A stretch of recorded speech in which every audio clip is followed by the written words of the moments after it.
Hey class 10, your science teacher Neha Singh is back with the chapter number 1 of chemistry, chemical reaction and equation, part 4. In the previous chapters we have learned about how to balance the equation. Now we have come to the point to differentiate between the different types of reaction that we have discussed the names only in the previous video. Now we are going to learn about this. The first one is your combination reaction. The name itself, it is amplifying, right, that there's combining, right, means synthesis. Reactions in which a new product is formed, new product is synthesizing. So combination, when in the reaction in which two or more substances they are combining to form a single substance, they are known as combination reactions. We can also call them addition reactions, and we can also call them synthesis reactions. In this, the general formula is when two reactants AB is reacting, they are forming the product as AB together. Elements could be joined together to form a single compound, that is C plus O2 CO2, or the different compounds could join together to make a completely different product, that is CaO plus H2O. It is giving you CaOH whole twice, right? Here CaO, it is known as quicklime. When the water is added, the lots of heat is revolved in this reaction, and the slaked lime, this is a slaked lime, it is formed, right? And when you put it as a whitewashing in the walls, so this slaked lime react with the carbon dioxide in the nature and gives the white and shiny appearance to your walls. So this slaked lime, or we can say the quicklime, is generally used for the whitewashing of the walls. So here the combination reactions, they could be endothermic, in which the heat is absorbed, right, or they could be exothermic, like this reaction. This is exothermic in nature, right, in which the heat is evolving, like when the wood is burning in presence of oxygen.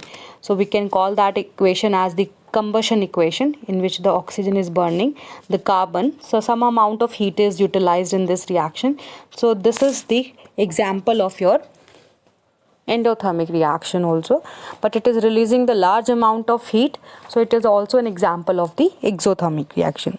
Generally, if we talk about, they are usually exothermic in nature. The synthesis reaction, endothermic combination reaction, we can also talk about the photosynthesis. It is also a synthesis of a product, in which C6H12O6 is forming, by the CO2 and H2O reactant in presence of sunlight.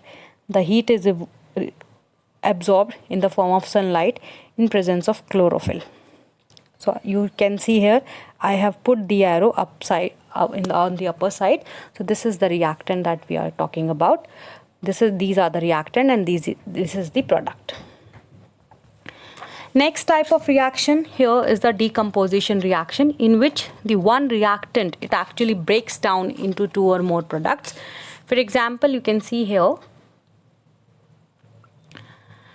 the general form is AB is again breaking down into A and B. It could be break down into the elements, it could be break down into the compounds. Here slaked lime is again with slight heat, after providing, it can break down into the quicklime and the water. Decomposition itself telling you that it is destroying something, right? It is changing something, it is breaking down something. So depending upon which type of energy you are providing, through which it is actually the lysis is taking place in a compound, the decomposition reaction could be of three types. Thermolysis, if heat is actually uses for the lysis, means to break down a compound. Electrolysis, if electric current is using for the decomposition or breaking down a compound.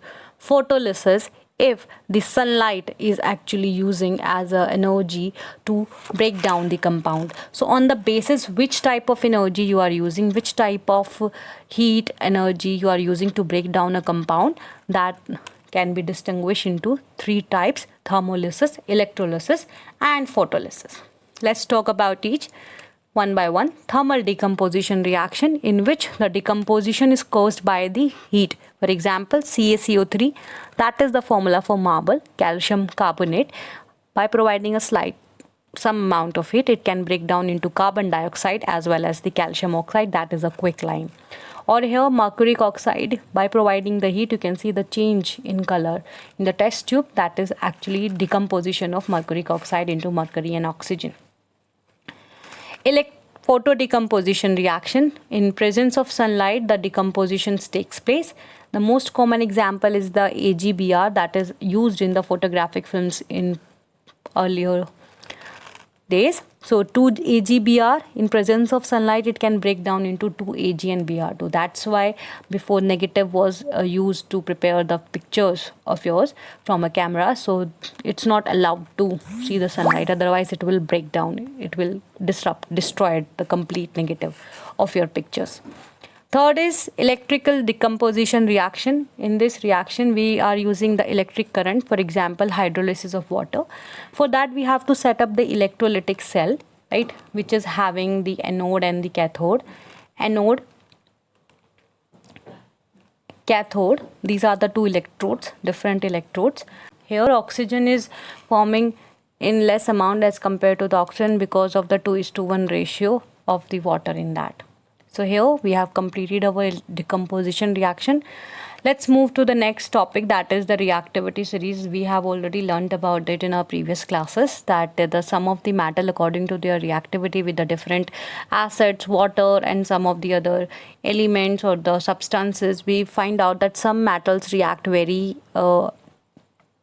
fastly, other than some they do not react at all. So on the basis of their reactivity, the list is prepared, a series is prepared in which the most reactive metal is placed at the above the series and the least reactive metal is placed just below at the series. So from this equation we can easily find out that the most reactive metal could displace the other reactive metal from its salt solution. Why we are reading this? Because this reactivity series will help us to find out the reaction will be feasible or not in our next types of reaction, that is displacement reaction. Displacement reaction, in which a element is displacing the other element from its salt solution. It generally happens with the metals. Like here you can see the copper sulfate solution, it is taking place when you put the iron nail. So iron could displace the copper from its sulfate solution of copper sulfate, and you can see the color changes because of the displacement reactions.